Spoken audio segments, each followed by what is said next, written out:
이것을 안 하면 엄마의 인생이 망가진다. 사실은 절망스럽기까지도 하거든요. 그렇죠. 안 그러면요, 부인들의 인생이 없어져요. 대한민국 모든 남성들이요, 이 말을 꼭 들으시오. 자, 여러분 안녕하세요, 정리왕입니다. 오늘 아주 특별한 분을 모셨습니다. 기록관 김익환 교수님을 모셨습니다. 환영합니다. 반갑습니다. 반갑습니다. 안녕하세요, 여러분. 김익환입니다. 반갑습니다. 반갑습니다.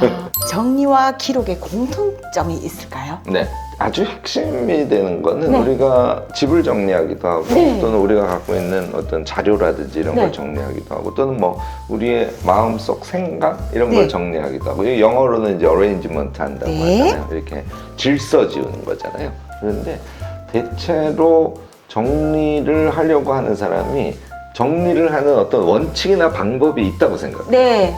그래서 거기에 맞춰서 가지런히 하면 그게 정리다 이렇게 생각하는데, 네. 사실 기록 관리에서 얘기하는 정리의 핵심은 용도에 있어요. 집 정리도 결국은 그 용도에 중심을 두고, 그 다음에는 이제 창의죠. 그 다음에는 창의적으로 생각을 하셔서 그 집에 이제 일종의 시스템을 만들어주는 거거든요. 그래서 저는 정리왕께서 정리하는 방식은 원리적으로는 네. 용도를 중심으로 해서 방법을 만들어낸다는 측면에서 기록 관리하고 기본적으로 아주 똑같은 원리를 갖고 있다, 이렇게 저는 해석을 했습니다. 기록과 정리의 공통점은 용도에 맞게끔 분류하는 거네요. 그렇습니다. 꼭 필요한 것은 고가라도 사고, 필요하지 않은 물건은 사지 않는 거, 이게 정리의 출발일 것 같아요. 그렇죠. 기록도요, 예를 들어서 책을 읽으면서 메모를 하라고 말씀을 드리면 거의 베끼다시피 엄청 하시는 분들이 계세요. 네. 이거는 기록이라고 칭하지 않습니다. 그러니까 기록은 뭐냐면, 책을 한 3쪽을 읽었더니 이 깨달음이 나에게 왔어. 간단하게 아주 요약적으로 쓰는 거, 얘를 우리가 기록이라고 해요. 네. 그래서 기록학에서 얘기하는 기록의 제일 중요한 원칙은 엑기스를 요약하는 거, 여기에서부터 출발하는 거거든요. 근데 많은 사람들이요, 예를 들어서 무슨 생각을 메모하려고 할 때도 생각을 2-3번 더 해보라 그래요. 그러면 생각이 쫙 정리가 되거든요. 네. 그때 메모를 하면 체계적이고 알찬 기록이 나오는데, 네. 물건을 살 때 말이죠, 리스트를 쭉 보고 이거 괜찮네? 그러면 사시는 분들이 많아요. 네. 저는 이 기록의 원칙이 안 맞다고 보거든요. 오늘 내가 꼭 사고 싶어. 그러면 저는 어떻게 하냐면, 얘가 없으면 무지하게 불편한가? 이걸 먼저 생각해요. 무지하게 안 불편하면 안 삽니다. 그리고 얘는 있으면 정말 좋을 것 같고, 얘가 없으면 아주 불편할 것 같아. 그러면 사요. 그 대신 내 마음에 똑 드는 거, 심지어는 약간 비싸도, 그런 방식이면 우리가 알찬 미니멀 라이프 같은 게 가능하지 않을까, 뭐 이런 생각을 하고, 그래서 좋은 물건, 꼭 필요한 것을 환경까지 고려하면서 최소량을 사서 고급지게 사는 거, 이게 이제 정리의 출발 아닐까, 이런 생각도 해봅니다. 제가 그러거든요. 정리는 버리는 게 아니고 남기는 거라고. 필요한 걸 골라내는 거. 골라내는 거라고. 맞네요. 정리는 사람들이 버린다고 생각하는데 결국은 내가 하고자 하는 게 뭐냐고, 버림으로써 내가 꼭 필요한 걸 찾아내는 거예요.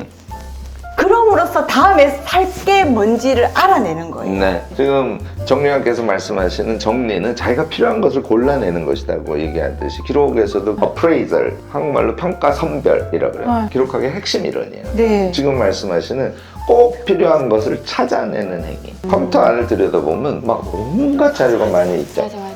그러면 얘를 어떻게 정리하는 거냐면, 지금 말씀하시는 걸 그대로 적용하면 자기가 꼭 필요한 거를 찾아내요. 그래서 보관 폴더에다가 우선 집어넣어 놓고, 찾은 것을 용도에 맞게 분류하는 거, 이게 이제 기록 관리거든요. 정리도 똑같죠, 사실. 완전히 된다. 제가 인스타를 보면서 운동법을 굉장히 많이 저장을 시켜요. 근데 그거를 정리를 안 해요. 근데 결국 내가 보지도 않기 때문에 필요 없는 거를 버릴 틈도 없고 쌓여고만 있거든요. 한 가지 시도만 하시면 될 것 같은데, 저는 매주 토요일 5시 정도부터가 기록의 시간이에요. 시간을 정해주는 거. 네네, 일종의 루틴 같죠. 토요일에 제가 뭘 하냐면, 제가 이제 일주일 동안 제가 삶을 살면서 기록들을 하고 할 거 아니에요. 그래서 한쪽은 노트북 켜놓고, 한쪽은 이제 제가 주로 다이어리나 카드 같은 것에 이제 기록을 하는데, 걔를 일주일에 한 걸 놓고 이렇게 봐요. 그러면 너무 흐뭇한 거지. 그래서 미소를 지으면서, 그래서 토요일 5시에는 우리 식구 아무도 제 방에 안 들어옵니다. 저녁 식사하기 전까지는 나만의 즐거운 시간이 돼서. 그때 우리가 컴퓨터에 뭐 동영상이나 자료 이렇게 많이 집어넣는 거 있지 네. 않습니까? 그거를 일주일 단위로 버리는 작업을 해줘야 돼요. 필요하다고 생각하는 그 순간에 뭐가 더 필요하지? 이건 어려워요. 네. 근데 시간이 좀 지나서 그 중에서 정말 필요한 게 뭐지?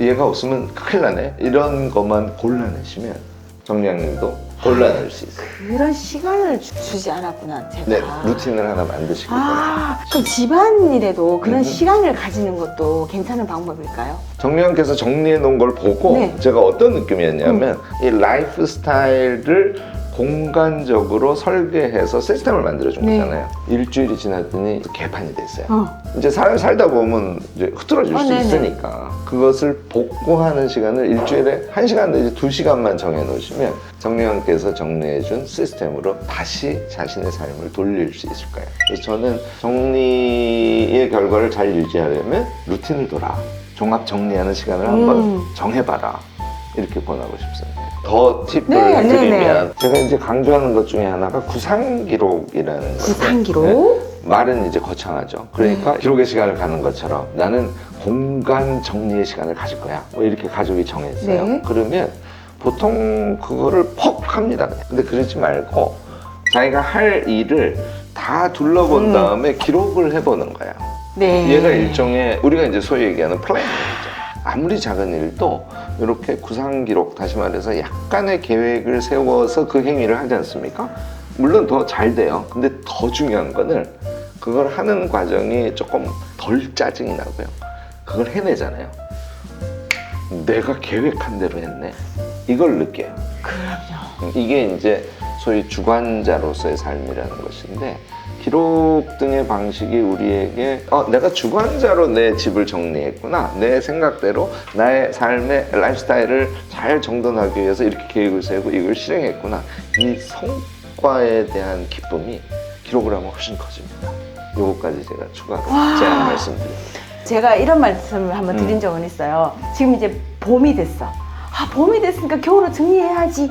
이러면 하기 싫어져요. 그럼요. 노동이 되고 고통이 되고 이놈의 때가 돌아오는 이 자체가 너무 싫어져요. 같이 안 해주는 배우자가 원수처럼 느껴지고 원수가 막 되고 이런 게 우리나라는 왜 사기절인 거야?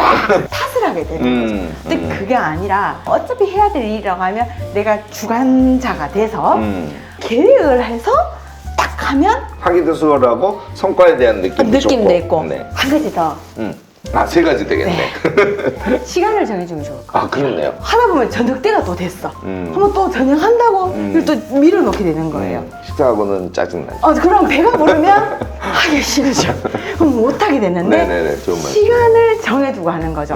그래서 나 오늘 신나는 음악 딱 5곡 틀어놓고 요거 할 때까지만, 아니면 몇 분, 딱 요 때까지만 이 프로세스를 다 해낼 거다. 아니면 너무 길어지거든요. 이게 노동이 되면 안 되고 고통이 되면 안 된다는 거. 목표를 명확하게 정하고 네. 어떤 순서로 일할까를 정하고, 그런데 시간을 정해서 하자. 이제 이렇게 세 가지로 딱 정리가 됐네요. 네, 그러면 기록도 정리도 즐겁고 재미날 수밖에 없고 또 그 모든 것들이 결국 나를 위한 일들이잖아요. 네, 네. 꼭 하셨으면 좋겠다 라는 생각을 해요. 저는 우리가 꼭 하나 생각했으면 하는 건데, 제가 남편분들을 또 욕하는 것 같아서 좀 죄송하긴 하는데, 아니 자기가 쓴 물건을 왜 원자리에 안 갖다 넣는 거예요. 자기가 어떤 물건을 마루에 가져와서 뭘 했어. 그러면 원래 자료로 갖다 넣는 건 그 사람의 몫이거든요. 정리가 공간 시스템이면 일종의 역할 시스템을 가족들이 만드는 게 저는 정말 중요하다고 생각합니다. 안 그러면요, 부인들의 인생이 없어져요. 그래서 저는 이거 정말 강조하고 싶고요. 또 자제분들, 여러분들이 이 만들어 놓은 공간 시스템에다가 그것을 활용하는 시스템, 그러니까 자기 몫을 자기가 하는 거죠. 원래 자리에 갖다 놓는 정도. 이것을 안 하면 엄마의 인생이 망가진다. 이거 여러분들 꼭 기억하시고요. 우리가 정리하면서 사는 삶은 가족을 위한 것이기도 하고, 이제 가족 구성원, 타인을 사랑하는 행위거든요. 그래서 그거 놓치지 말고, 이제는 내가 내 배우자를 사랑해야지, 내 자식을 사랑해야지, 내 부모를 사랑해야지 하는 마음으로 평상시에 정돈하면서 사시면 좋을 것 같아요. 이 얘기를 제가 꼭 하고 싶었습니다. 대한민국 모든 남성들이요, 이 말을 꼭 들으시오. 진짜. 왜냐하면 모든 부부들의 이 말들이 여기서부터 시작이거든요. 그거 갖다 주부들은 그게 거기서부터 화가 나요. 왜 양말을 뒤집어서 벗어넣는지 뭐 이런 문제들이잖아요. 그러니까 그걸 부탁을 해요, 모두가. 이렇게 해줘. 여기 세탁바구니가 여기 있어. 여기 담아줘. 시스템을 다 만들어놔도 그걸 안 지켜주면 사실은 절망스럽기까지도 하거든요. 그렇죠. 제 주변에서 제가 한 경험으로는 그게 사랑이다 이거를 자각을 못 하시는 경우가 많아요. 빨래가 된 다음에 그걸 개야 되니까 빨래하기 전에 양말을 절대로 뒤집어서 벗지 않는다. 그다음에 벗은 양말을 빨래통에 갖다 놓는다. 이거는 가족 구성원에 대한 사랑인 것을 아시면 가족들이 많이 변합니다. 그래서 네. 저는 이런 얘기를 우리가 자주 하면 우리 모두가 점점 네. 좋은 방향으로 변해가리라고 기대합니다. 멋있습니다. 그리고 우리 주부님들도 지긋지긋한 일, 집안일 이렇게 하면 또 끝도 없거든요. 그럼 근데 이거 역시도 집안일을 해서 우리 가족에게 정돈된 공간을 내어주는 일이라고 생각을 하시면 기분 좋게 할 수 있지 않을까. 우리 모두가 꼭 해야만 하는 일이 정리정돈이라고 생각을 해요. 네. 그래서 여러분들이 오늘 이 영상을 온 가족이 함께 보셨으면 좋겠고, 네 일, 내 일이 아닌 우리가 함께 해야 되는 일이라고 생각을 하셨으면 좋겠어요. 교수님 만나니까 마음이 왜 이렇게 좋은가요? 너무 감사합니다. 고맙습니다. 너무 감사하고 또 좋은 프로젝트를 한번 만들어서 많은 분들에게 이런 좋은 이야기를 전달하고 일을 한번 만들어 봤으면 좋겠습니다. 그럼 여러분, 저희 들어갈 때는 여러분한테 들어가세요라고 인사를 하거든요. 그래요? 여러분 여러분 들어가세요. 들어가세요. 네.